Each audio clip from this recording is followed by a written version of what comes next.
The woman sitting on the curb was worth $800 million. But she couldn't remember her own name. 17-year-old Jamal Washington has $37 to his name and 3 days to help his mom make rent. The last thing he needs is to get involved with a confused stranger in downtown Chicago, especially when he's already late for the college fair that might be his only shot at a future. But something about her stops him cold. She's clutching a leather portfolio like her life depends on it, rain soaking through a coat that probably costs more than his family makes in 6 months. Business executives in $1,000 suits step around her like she's invisible. "Ma'am, are you okay?" She looks up with frightened eyes.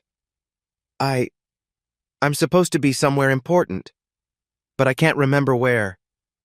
What happens next will change both their lives forever. But neither of them sees it coming. If Jamal had known what this Tuesday would bring, he might have stayed in bed. But at 5:30 a.m., his phone buzzes with the same nightmare that's been haunting his family for weeks. The landlord called again. "Need $400 by Friday or we're out." The text from his mom hits harder than his alarm clock ever could. Jamal stares at the cracked ceiling of their one-bedroom apartment, doing math that never adds up. His part-time job at the auto shop pays $12 an hour when there's work. 20 hours a week if he's lucky. 40 hours if miracles were real.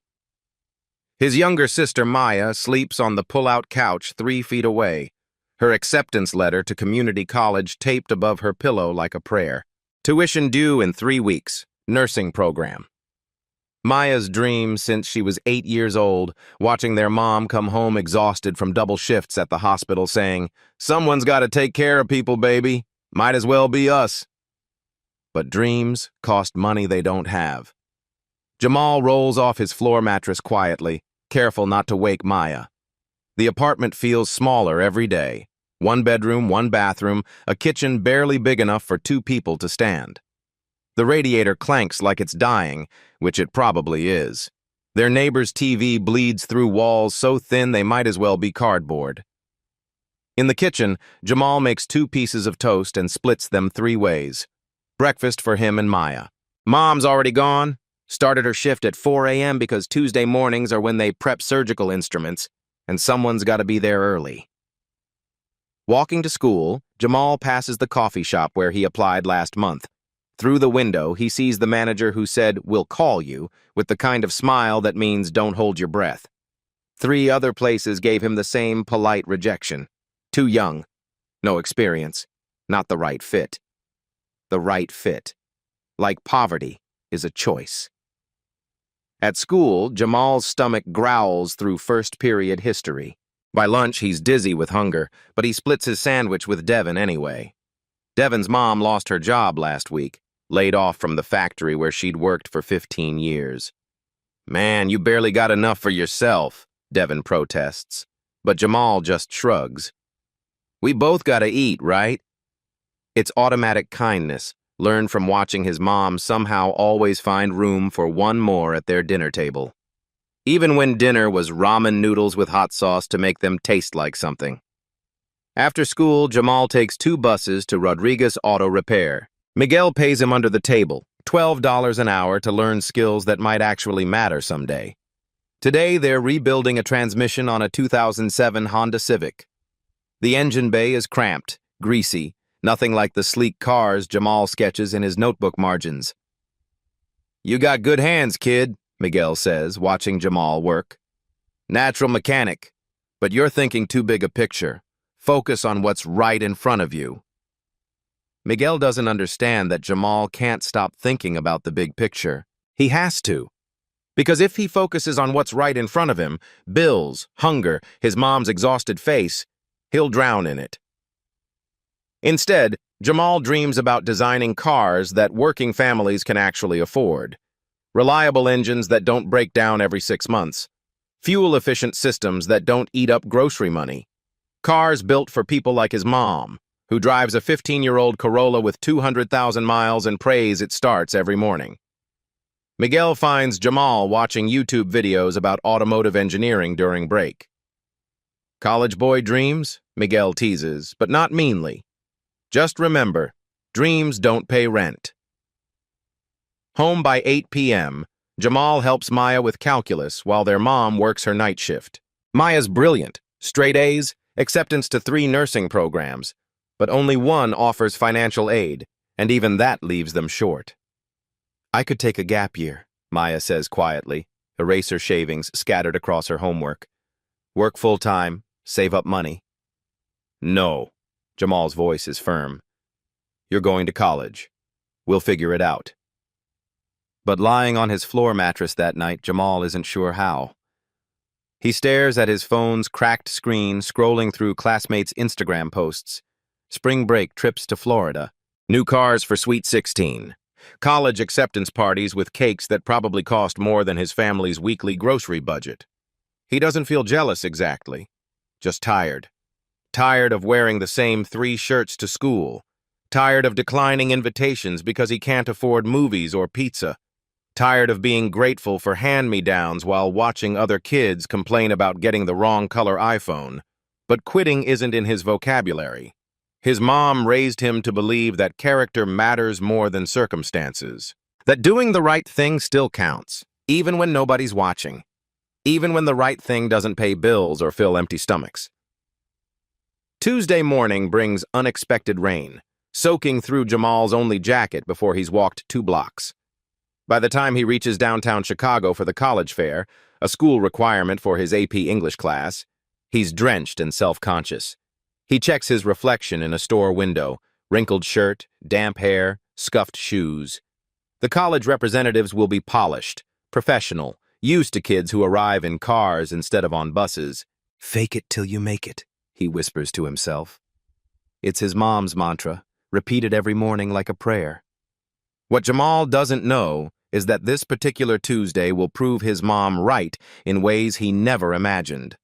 The scene that stopped Jamal in his tracks was one most people would pretend not to see. Walking past the prestigious Morrison Financial District, Jamal notices her immediately.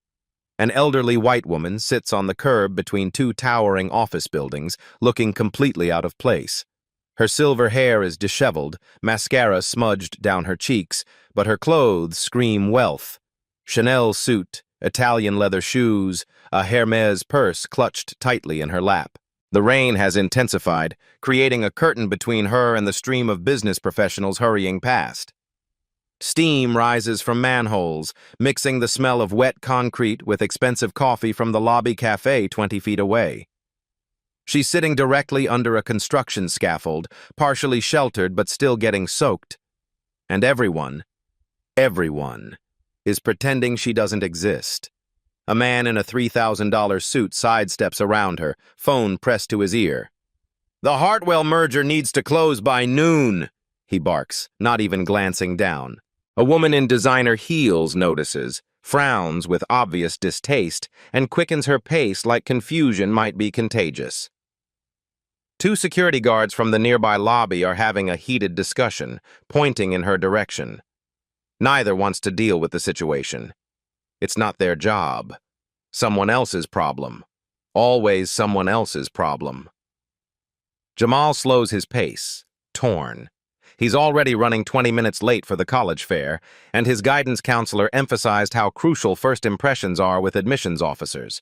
His wet clothes aren't helping his confidence. The woman could be homeless, mentally ill, dangerous, all the things his mom warns him about in the city. But she keeps looking around desperately, like she's lost in her own city. Her movements remind him of his grandmother before she passed, proud but confused, trying to maintain dignity while the world spins too fast around her. "Excuse me, ma'am?" Jamal's voice is gentle, non-threatening.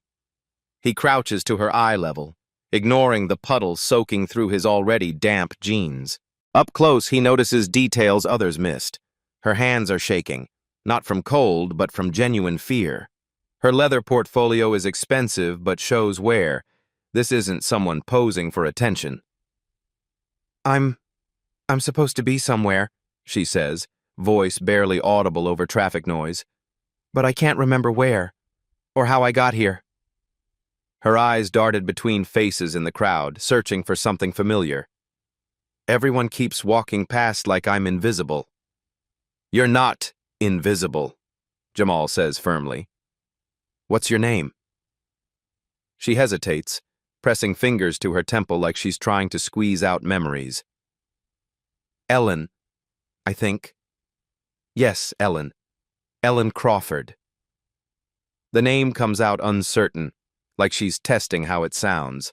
A gust of wind blows rain directly under the scaffold, soaking them both. Ellen starts to stand but wobbles dangerously. Jamal catches her elbow, steadying her against the concrete pillar. Whoa, easy. When's the last time you ate something? Her silence is answer enough. A city bus pulls up at the nearby stop, exhaust mixing with rain to create a toxic cloud. Ellen starts coughing, harsh, wheezing sounds that speak to delicate health and expensive medical conditions. I need to get inside, she manages between coughs. But I can't remember where I belong. Jamal checks his phone. 10:15 a.m. The college fair started 15 minutes ago and he knows the good booths get crowded early. Northwestern, University of Illinois, even community colleges that might offer him a chance, they're all there right now, meeting with students who showed up on time. Students who look the part. This might be his only opportunity to talk to admissions counselors face to face, to prove he's more than his circumstances, to change everything. But Ellen is shivering now, and her confusion seems to be getting worse. She keeps patting her purse like she's looking for something specific but can't remember what. Her breathing is shallow, rapid. Come on, Jamal says, standing and offering his arm. Let's get you somewhere warm and figure this out. She looks up at him with such gratitude that it breaks his heart a little. How long has she been sitting here? How many people walked past without a second glance? As they walk toward the nearest cafe, Ellen suddenly stops and looks directly at him. For just a second, her eyes clear completely. Sharp, intelligent, focused. You have kind eyes, she says with startling certainty. Just like my grandson would have had. Then the confusion returns like fog rolling in, but something in her tone suggests this moment of clarity was important. More important than Jamal realizes. He notices her portfolio has a logo embossed in gold, Crawford Industries, but the name doesn't ring any bells, just another company in a city full of them. What he doesn't notice is the way Ellen's grip tightens on that portfolio when she says her grandson's name, or how her other hand instinctively reaches for something in her coat pocket, something small and silver that catches the light for just a moment before disappearing again. Some moments change everything. This is one of them. What happened next would be replayed on security cameras across 3 buildings. Jamal guides Ellen into Cornerstone Cafe, an upscale spot where coffee costs more than his lunch budget. The hostess, a blonde woman in her 20s with perfectly applied makeup, gives them a look. Wet teenager, confused elderly woman, not exactly their usual clientele. But Jamal doesn't flinch. Table for 2, please. Somewhere quiet. He speaks like he belongs here. Confidence learned from watching his mom handle dismissive receptionists at the hospital, from years of refusing to let circumstances dictate his worth. The hostess hesitates, then leads them to a corner booth away from the main dining area. Damage control. Jamal orders Ellen hot tea and a blueberry muffin, using most of his lunch money without hesitation. She wraps her hands around the warm ceramic cup, and color slowly returns to her pale cheeks. Better? He asks. She nods, some of the fear leaving her eyes. You're very kind. Jamal texts his guidance counselor. Running late, family emergency.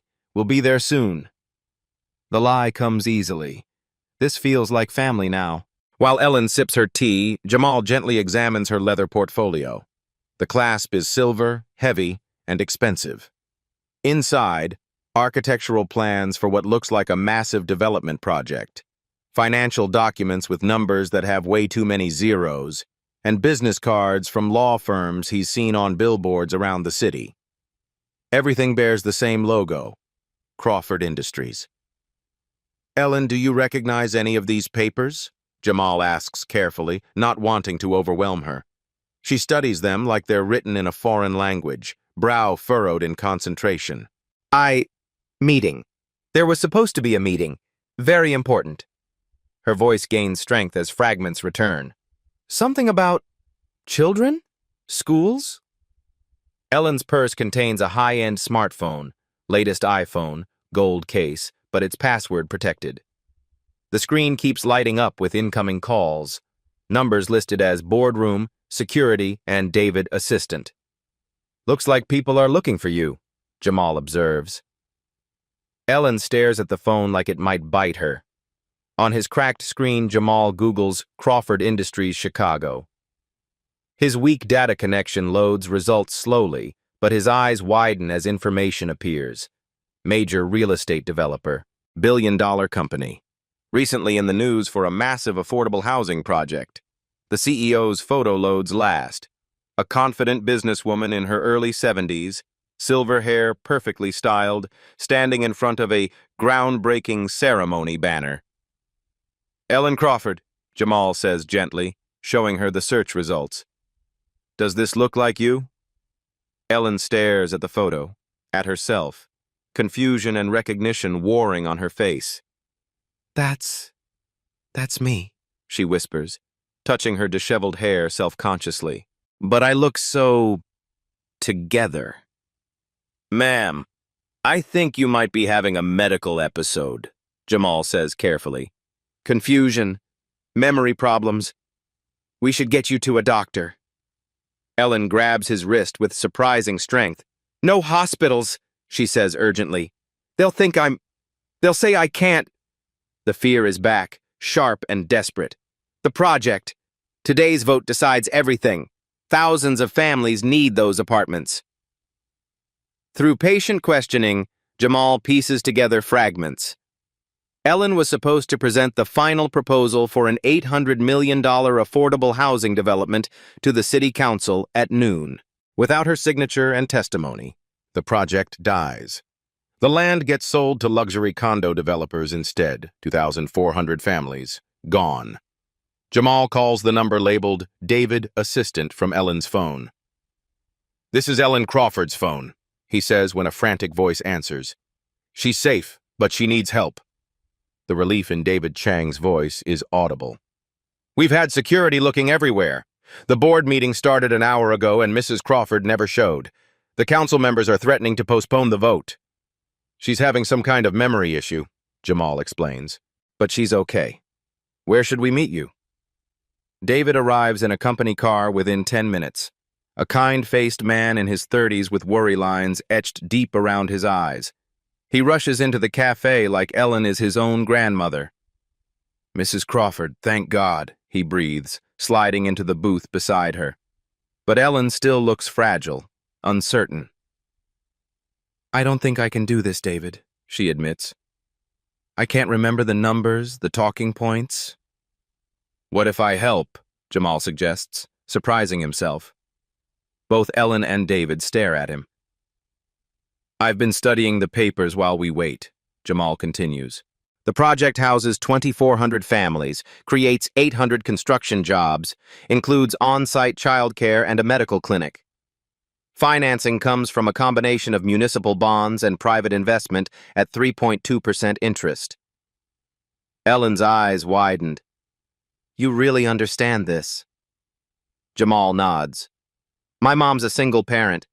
We've lived in substandard housing our whole lives. This project, it's not just business. It's hope. Something in his tone seems to center Ellen, reminding her why this matters. Why did she build her company from nothing 40 years ago?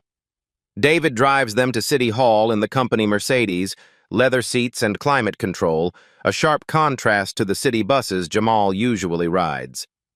During the 15-minute trip, Jamal reviews key points with Ellen, his natural teaching ability helping her regain focus. You built this company from nothing, he reminds her. That knowledge is still there. Just trust yourself. Ellen's confidence grows with each passing block. By the time they reach City Hall's imposing limestone steps, she's sitting straighter, speaking clearly, remembering details that matter. At the entrance, Ellen stops and takes Jamal's hands in both of hers. I don't know why you helped me, she says, tears threatening. But you didn't just save me. You saved this entire project. 2,400 families will have homes because of what you did today. Jamal shrugs, embarrassed by the intensity of her gratitude. Just doing what's right. David escorts Ellen inside while Jamal waits on the massive stone steps, finally checking his phone. 17 missed calls from his guidance counselor. The college fair ended an hour ago. His mom texted asking why he wasn't in school. The weight of consequences starts settling in. He missed his chance. The one opportunity to talk face-to-face with admissions counselors to prove he's college material despite his circumstances. But looking up at City Hall's towering columns, watching Ellen disappear through doors that lead to decisions affecting thousands of lives, Jamal knows he'd make the same choice again. Some things matter more than personal advancement. Some moments define who you really are. This was one of them. The business card Ellen pressed into his palm would change everything. If only he knew what it meant. 45 minutes later, Ellen emerges from City Hall with David and several board members, looking completely transformed. Her hair is neat, her posture confident, and she's speaking animatedly about construction timelines and community impact. The vote passed unanimously. The affordable housing project is approved. 2,400 families will have safe, affordable homes. Ellen approaches Jamal with tears in her eyes, her whole demeanor radiating gratitude and something else. Something that looks almost like recognition. Because of you, thousands of families will have a future, she says, voice thick with emotion. How can I possibly repay that? She pulls out her checkbook, leather-bound, expensive, and starts writing. But Jamal immediately steps back. I don't want money. The words come out firm, definitive. I helped because it was the right thing to do, not for a reward. Ellen looks genuinely surprised. In her world, everything has a price. Everyone wants payment. She slowly closes the checkbook, studying Jamal's face like she's seeing him for the first time. David watches the exchange with obvious interest. Most people would have called 911 and moved on, he observes. Or worse, ignored the situation completely. You stayed. You listened. You cared enough to understand what was really at stake. Jamal shifts uncomfortably. He's not used to such direct praise. Anyone would have done the same thing. No, Ellen says quietly. They wouldn't have. And they didn't. She reaches into her portfolio and pulls out a business card. Not hers, but someone else's. The cardstock is heavy, expensive, slightly worn from handling. She stares at it for a long moment before looking up at Jamal. This belongs to someone very special to me, she says, her voice soft with old grief. Someone who would have liked you very much. The card reads, Jonathan Crawford, Automotive Design Engineer, Crawford Innovation Labs. Jonathan was my grandson, Ellen explains, pressing the card into Jamal's palm along with something else. A small silver keychain shaped like a wrench engraved with the initials JC. He died in a car accident 3 years ago. He was brilliant, designing safer, more efficient vehicles for everyday families, not just luxury buyers. He would have been about your age now. Ellen's eyes search Jamal's face, and something in her expression shifts. Recognition. Wonder. Like she's seeing a ghost. He always said the future of automotive wasn't in making cars faster or flashier, but in making them accessible to working families, she continues. He had such plans. Designs for electric vehicles that cost less than gas cars, safety systems that could save thousands of lives. She trails off, still studying Jamal with that intense, almost mystical focus. You have his eyes, kind but determined. And when you explained the housing project back there, she shakes her head. It was like hearing Jonathan speak. The same passion for helping people, the same understanding of real problems. David checks his watch and approaches. Mrs. Crawford, the board is waiting in the car. The celebration lunch. Ellen nods but doesn't move immediately. Jamal, she says carefully, what do you plan to do after high school? College, hopefully, Jamal answers honestly. Maybe study automotive engineering. I work at an auto shop now, and I love figuring out how things work, how to make them better. But college is expensive, and my family... He doesn't finish the sentence, but Ellen understands perfectly. Jonathan went to MIT, she says casually, like she's commenting on the weather. Full scholarship. He always said the best engineers come from backgrounds where they understand real problems, not just theoretical ones. She pauses meaningfully. I wonder what he would think of your potential. As Ellen walks toward the waiting car, a sleek black Mercedes with tinted windows, she turns back one more time. Jamal, hold on to that card. And the keychain. Sometimes the most important things come when we least expect them. There's something in her tone, not quite secretive, but definitely significant. Like she's planting seeds she expects to grow. David approaches Jamal privately while Ellen settles into the car. Mrs. Crawford doesn't usually share Jonathan's things with anyone, he says quietly. In 3 years, you're the first person she's given something of his to. That means something important. Something big. Before Jamal can ask what, David hurries after Ellen. Alone on the City Hall steps, Jamal examines the business card and keychain.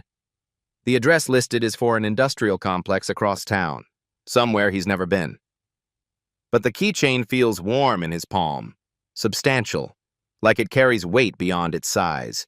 And something about Jonathan's photo on the card, the confident smile, the intelligent eyes, makes him feel like he's supposed to understand something important, something that's just beyond his reach. As he finally heads toward school, Jamal has no idea that Ellen is already making calls from the back seat of her car, setting wheels in motion that will change his life forever. 3 phone calls Ellen made that afternoon would set off a chain reaction Jamal never saw coming. Sarah, it's Ellen Crawford. In the back seat of her Mercedes, Ellen dials Dr. Sarah Mitchell, director of MIT's automotive engineering program. Rain streaks down the tinted windows as Chicago's skyline blurs past. Yes, I know it's been 3 years since we last spoke about Jonathan's scholarship fund, Ellen continues, her voice steady despite the emotion in her eyes. I think I've found someone. She glances at the business card she gave Jamal, still imagining his face when he held it, the same wonder Jonathan used to show when discussing his designs. A young man with real potential. Natural problem solver, understands social impact, comes from exactly the background Jonathan cared about. Someone who sees cars as solutions, not status symbols. Back at Crawford Industries headquarters, Ellen's executive assistant, Rachel Kim, receives unusual instructions over the phone. Pull together everything we have on community scholarship programs, automotive partnerships, and the Jonathan Crawford Memorial Fund, Ellen says. Also, I want background research on Jamal Washington, discreetly. I need to understand his full situation before we proceed. Within hours, Rachel compiles a comprehensive file. Jamal's academic records showing a 3.4 GPA despite working 20 hours a week.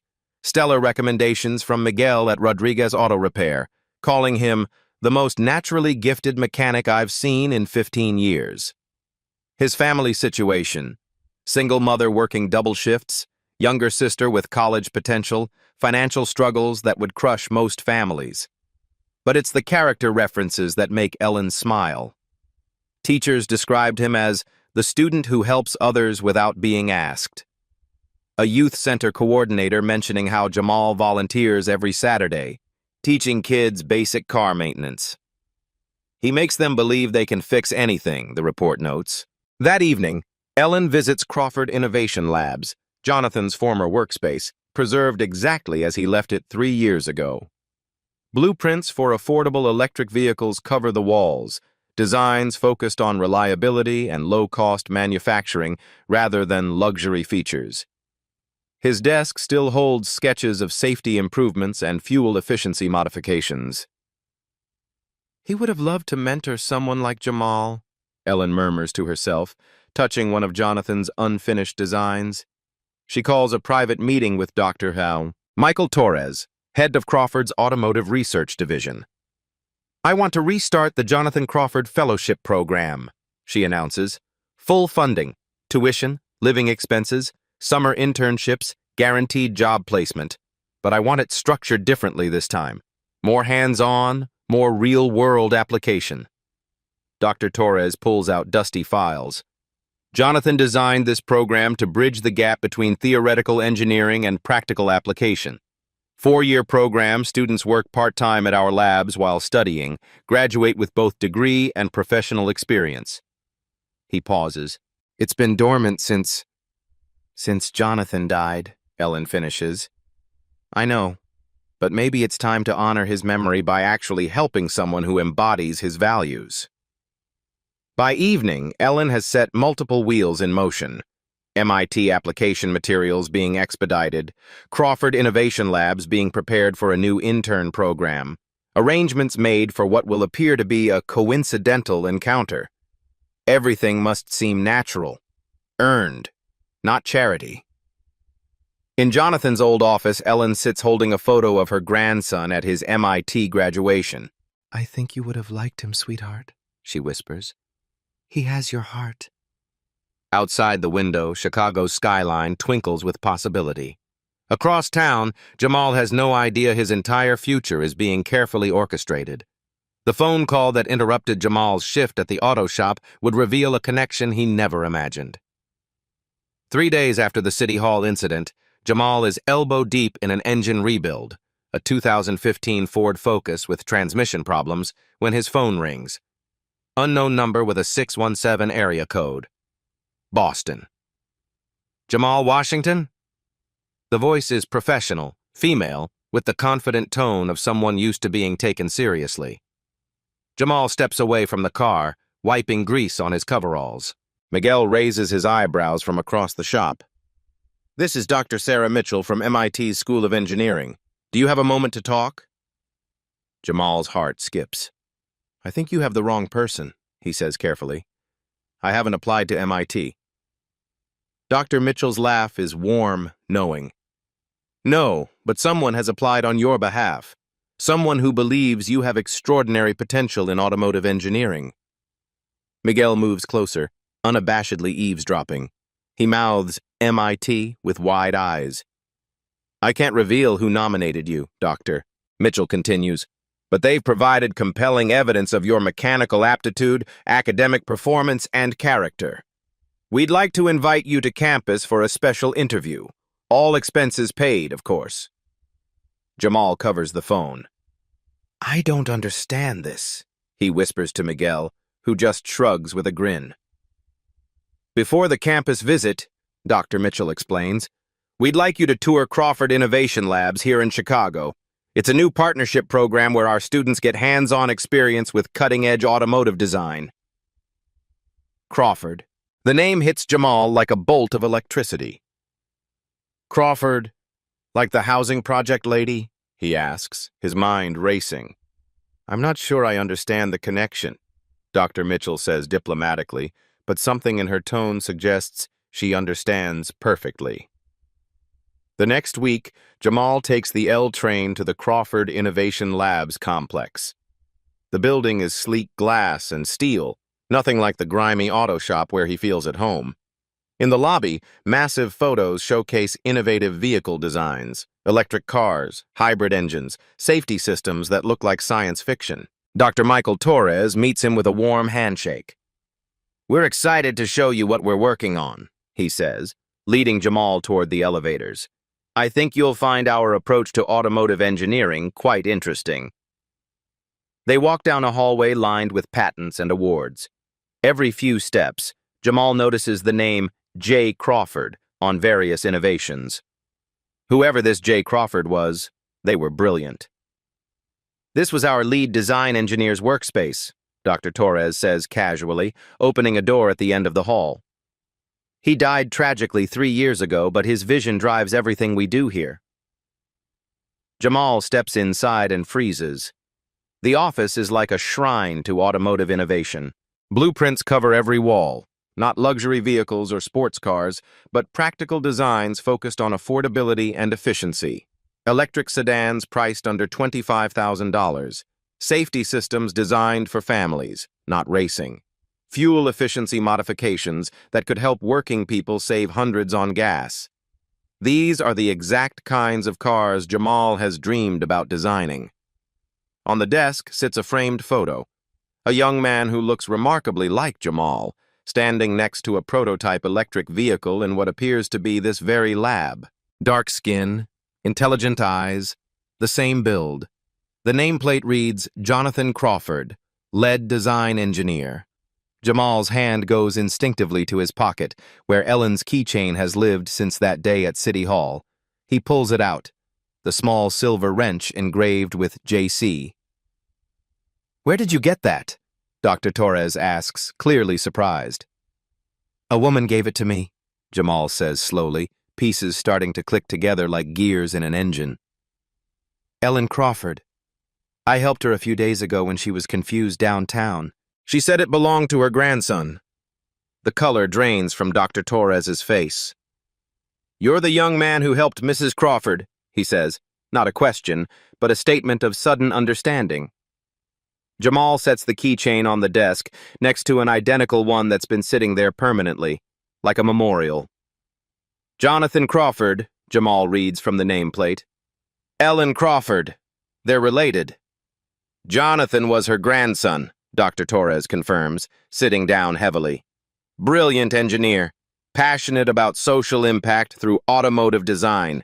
He died in a car accident 3 years ago, the same week he was supposed to launch this fellowship program. Dr. Torres gestures around the preserved office. Mrs. Crawford has been searching for the right person to restart Jonathan's scholarship program ever since. Someone who embodies his values, his vision, his character. The room seems to spin around Jamal. The scholarship, the MIT interview, all of this. He gestures at the sophisticated lab equipment, the groundbreaking designs. Is it because I helped her that day? But not just because you helped her, Dr. Torres clarifies. Because of how you helped her, why you helped her, and what you demonstrated about your character and intelligence. Mrs. Crawford told us about a remarkable young man who understood the importance of the housing project, who refused payment for his kindness, who reminded her of someone very special. As if summoned by their conversation, Ellen Crawford appears in the doorway. She looks completely different than she did that confusing, rainy day.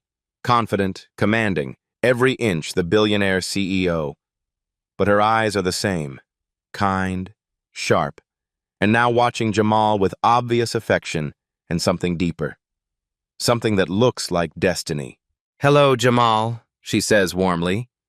I believe you have something that belongs here. She gestures to the keychain on the desk, now sitting next to its twin.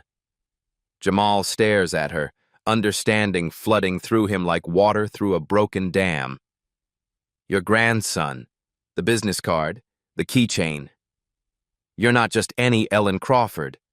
You're the Ellen Crawford. Crawford Industries. Ellen nods, tears threatening. And you're not just any kind teenager. You're exactly the young man Jonathan would have wanted to carry on his work. The confusion that day was real, Ellen interrupts. A medication reaction that left me disoriented and scared. But finding you, meeting you, that was fate. Jamal looks around the office, at Jonathan's designs, at the photos of a young man who could have been his brother, at the woman who's been orchestrating his future since the moment he chose kindness over convenience. So here's what's going to happen, Ellen says, her voice firm with decision. Full scholarship to MIT, guaranteed. Summer internships here at the lab. A chance to bring Jonathan's designs to life, to create vehicles that serve families like yours. And when you graduate, a position here designing the future of affordable transportation. Jamal can barely breathe. I don't understand. Why me?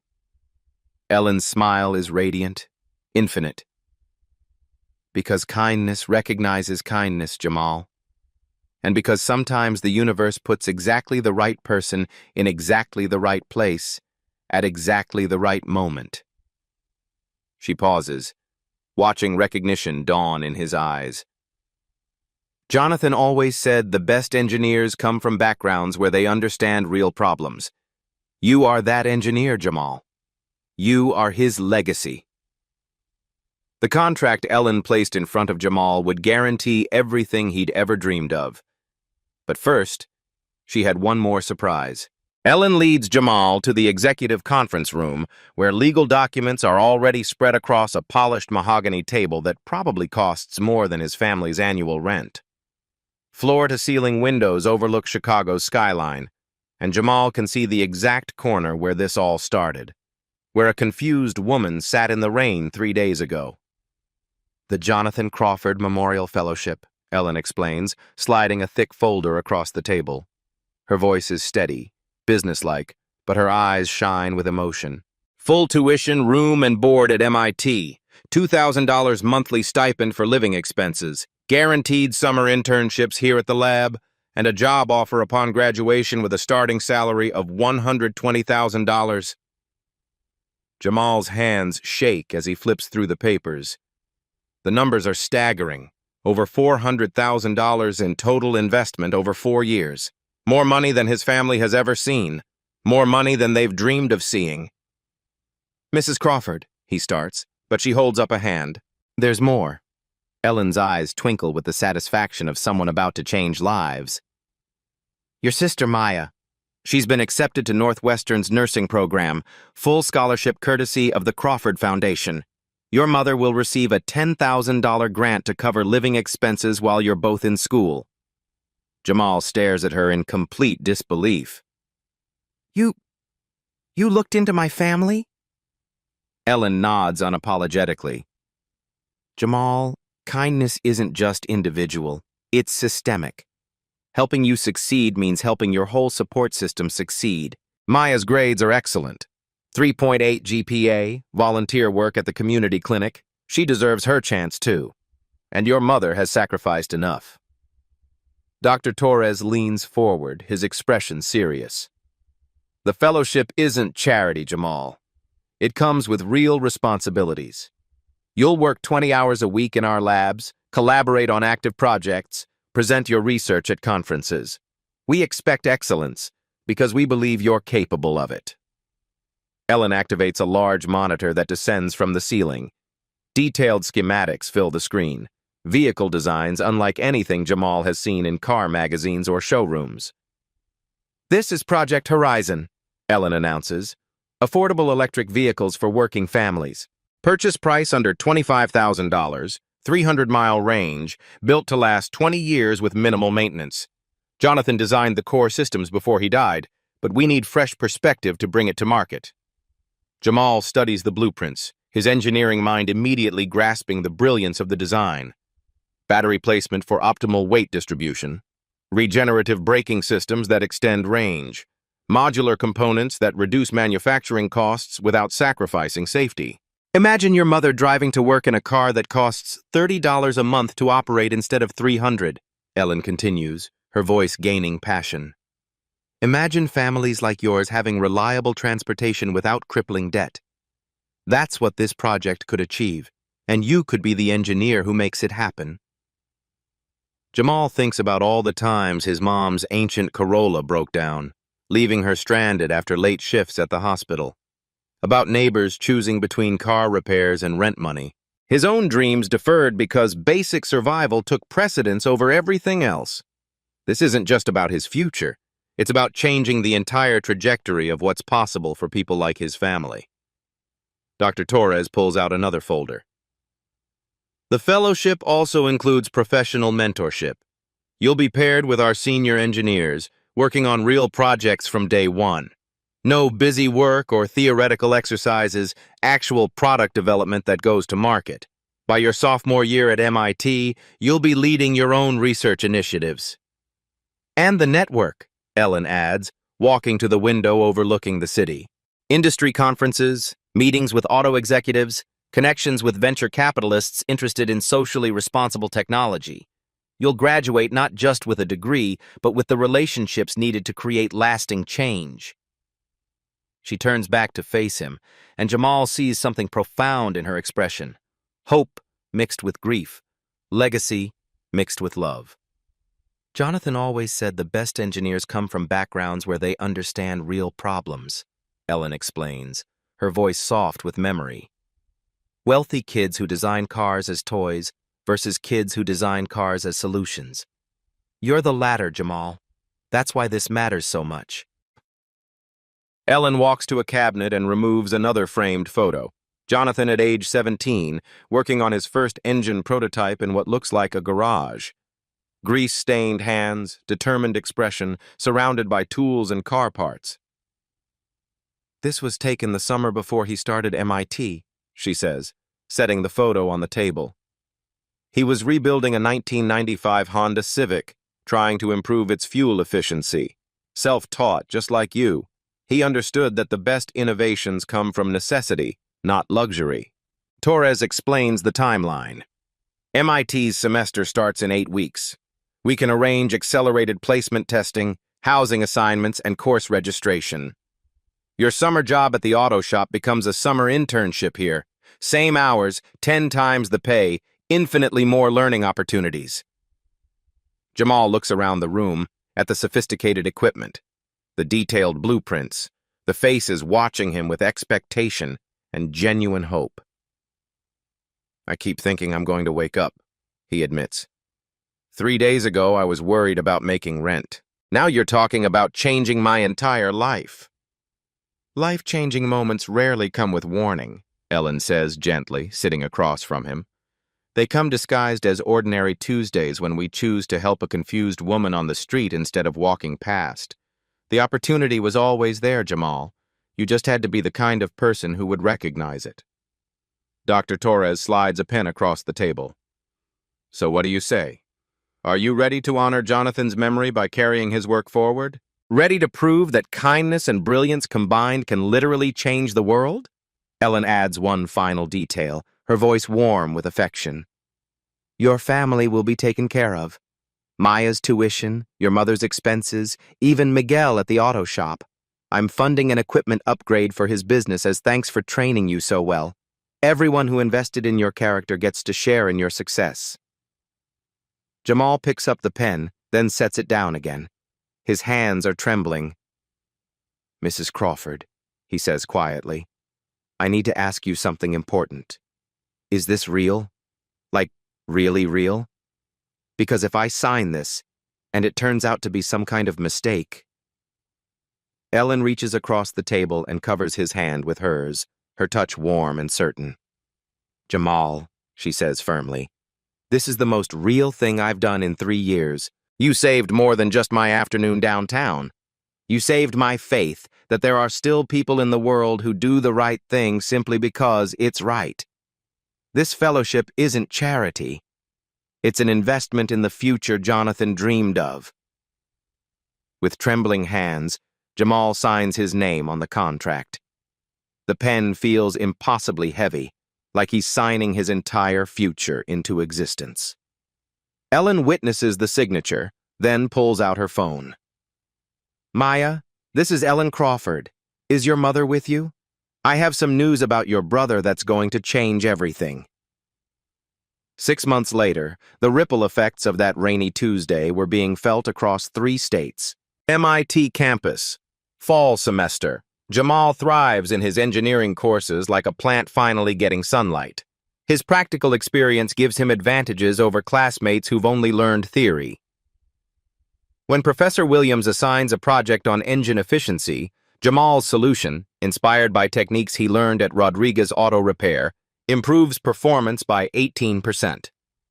Exceptional problem-solving ability, Professor Williams writes in his evaluation, approaches complex systems with intuitive understanding rare in first-year students, clearly understands the real-world applications of theoretical concepts.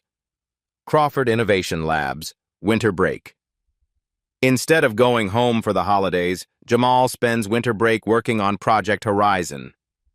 His first major contribution, redesigning the battery cooling system using air conditioning principles Miguel taught him, increases efficiency by 23% while reducing manufacturing costs by $8,000 per vehicle. Senior engineers who've been stuck on the problem for months watch in amazement as this 18-year-old kid sketches solutions on a whiteboard like he's solving simple math. "Where did you learn this?" Dr. Torres asks. "Fixing broken AC units in Chicago summers," Jamal grins. "Same principles, different application." Chicago, spring semester. Maya graduates from Northwestern's nursing program with honors, immediately hired at the same hospital where their mother works. The local news covers her graduation. From housing projects to healing, local teen achieves nursing dream through Crawford Foundation scholarship. Their mother, Sharon Washington, drives her new reliable Honda, employee discount through Crawford's partnership program, to Maya's graduation ceremony. No more praying the car starts. No more choosing between gas money and groceries.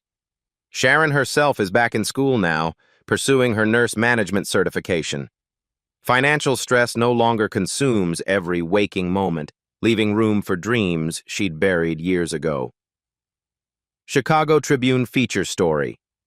From auto shop to MIT, local teens' act of kindness leads to engineering scholarship. The article includes photos of Jamal working in the Crawford labs, Maya in her nursing uniform, and their mother at her own graduation ceremony. The headline captures everything. "When helping others helps you," the Crawford Industries Fellowship story. But it's the sidebar that really matters, detailing how the Crawford Foundation has expanded its community investment programs based on Jamal's story. Detroit Auto Show, second year.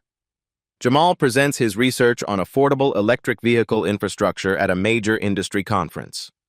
Auto executives from Ford, GM, and Tesla attend his presentation.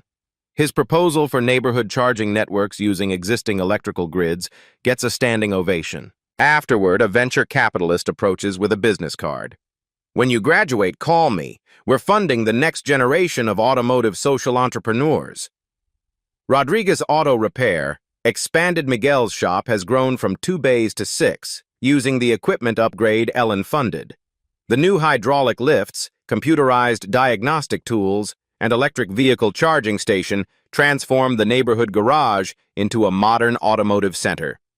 He's now training 12 young people in automotive technology, calling it the Jamal Washington Apprentice Program. 3 of his students have already received Crawford Foundation scholarships to technical colleges. "Jamal showed us that fixing cars can be about more than just making money," Miguel tells a local reporter. "It can be about building futures." Westside High School, engineering track MIT, and Crawford Industries establish a pipeline program at Jamal's old high school, offering summer internships and mentorship to students from his neighborhood. Enrollment in math and science courses increases by 400%, as word spreads that engineering can be a path out of poverty, not just a rich kid's profession. The school's new automotive lab, funded entirely by Crawford Industries, buzzes with activity every afternoon. Kids who used to skip class now stay late to work on engine projects. Project Horizon success. The first Project Horizon vehicles roll off the production line in year 3 of Jamal's program.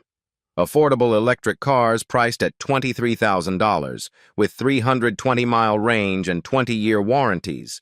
Pre-orders exceed 50,000 units in the first month, primarily from working families who've never been able to afford reliable transportation. The waiting list stretches 18 months. University of Chicago research study. An economics professor studies the Crawford effect, measuring how strategic investment in character-based leaders creates community-wide change. Results show that for every $1 invested in character-based scholarships, $7 in community economic value is generated through job creation, increased education rates, and reduced social services costs. White House STEM Initiative. Jamal is invited to speak at a national conference on increasing diversity in engineering. His presentation, Solving Real Problems for Real People, became a viral video with over 2 million views. The comment section fills with stories from other young people inspired to pursue engineering careers. "I never thought engineering was for people like me until I saw Jamal's story," writes one teenager from Detroit. National Crawford Fellows, what started as one scholarship has grown into a national program. 47 students from low-income backgrounds are now studying engineering, medicine, and social work on Crawford Foundation scholarships. They call themselves Jonathan's Legacy, supporting each other through a network Ellen established. They meet annually at Crawford Industries headquarters, where Jonathan's photo watches over a new generation of problem solvers. Economic Impact Report. The West Side Chicago neighborhood where Jamal grew up shows dramatic improvement. Unemployment down 60%, high school graduation rates up 85%, new businesses opening monthly. Real estate developers take notice, but community investment requirements ensure long-time residents benefit rather than being displaced.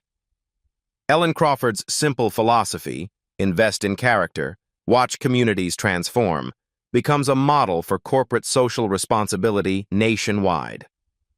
All because one teenager chose kindness over convenience on a rainy Tuesday morning. 5 years after that rainy Tuesday, Jamal would find himself on a familiar corner, but this time he was the one offering help.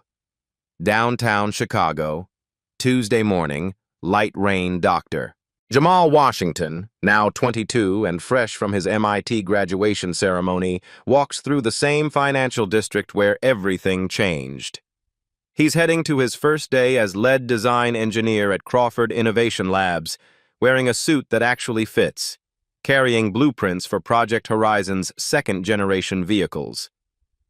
The morning feels familiar.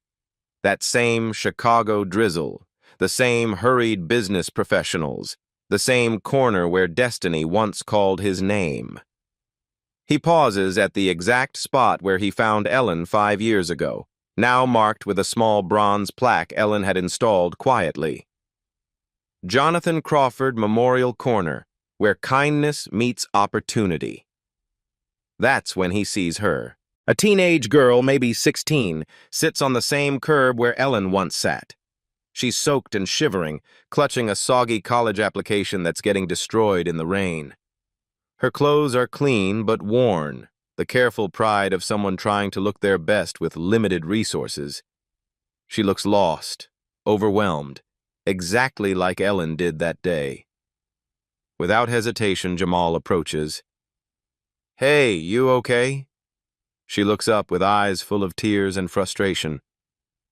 "I had my college interview this morning," she says, voice breaking. "Northwestern nursing program. But the bus broke down. I walked 12 blocks in this rain, and by the time I got there, they'd already filled the last spot for this semester." Jamal's heart clenches. This could have been Maya's story in a different timeline. This could have been his own story, if one kind act hadn't changed everything. "What's your name?" he asks gently, crouching to her level just like he did with Ellen. "Aaliyah," she responds. "Aaliyah Johnson." Jamal pulls out his phone, scrolling to a contact he never expected to need so soon. "Dr. Martinez, this is Jamal Washington." "Yes, Ellen's Jamal. I have someone you need to meet." He explains Aaliyah's situation, the bus breakdown, the missed interview, the dream deferred. Within 5 minutes, Northwestern agreed to a rescheduled interview that afternoon. While they wait for Aaliyah's ride, Jamal tells her about the Crawford Foundation, about Maya's success, about opportunities that exist for students who refuse to give up despite circumstances beyond their control. He hands her a business card, his own now, Dr. Jamal Washington, lead design engineer, with the Crawford Industries logo embossed in gold. Sometimes the universe puts exactly the right person in exactly the right place at exactly the right moment, he says, echoing Ellen's words from years ago. Your moment might be coming sooner than you think. Hope replaces despair in Aaliyah's eyes. A familiar car pulls up. Ellen, now 77 but still sharp, rolling down the window with a knowing smile. "Need a ride to Northwestern?" she asks Aaliyah warmly. "I happen to be on the board there." As they drive away, Ellen catches Jamal's eye in the rearview mirror and winks. The cycle continues. Kindness, creating opportunity, opportunity creating more kindness. That evening, Ellen calls Jamal at his new apartment. A one-bedroom in a nice neighborhood, worlds away from the floor mattress of his childhood. Aaliyah impressed everyone at Northwestern, Ellen reports. Full scholarship starting this fall. She wants to specialize in trauma nursing, help families in crisis. Jamal smiles, understanding perfectly. The circle never breaks. Later, walking into Crawford Innovation Labs, Jamal stops at the lobby display, a wall of photos showing all 47 Crawford Fellows. In the center, Jonathan's graduation photo sits surrounded by the students carrying forward his legacy. Below it, a new addition. The first Crawford Fellows graduating class, with Jamal front and center, surrounded by other students whose lives were changed by strategic investment in character. The inscription reads, "Kindness is the engineering principle that builds better futures." On the corner outside, a new bronze plaque is being installed. Aaliyah Johnson Memorial Corner, where hope begins again. The story continues, one act of kindness at a time. The corner where it all began now sees a new act of kindness every week, because inspiration spreads. Today, there are 150 Crawford Fellows across the country, each one discovered through an act of character rather than academic perfection alone. The program has become a model for corporations nationwide, proving that investing in kindness creates stronger communities and more innovative solutions. Jamal's story reminds us that the most ordinary moments can become extraordinary turning points. A confused woman on a street corner, a teenager with a kind heart, a decision to help instead of hurrying past.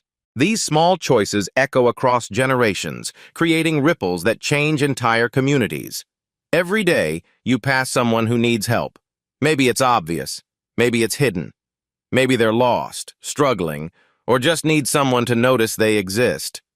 The question isn't whether opportunities for kindness exist. It's whether you're the kind of person who recognizes them. Your Tuesday is waiting.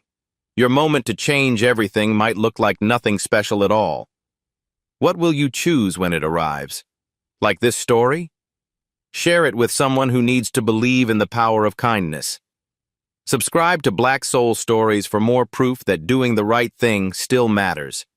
And tell us in the comments, what's your story of everyday heroism? Because the world needs more people like Jamal, and maybe that person is you.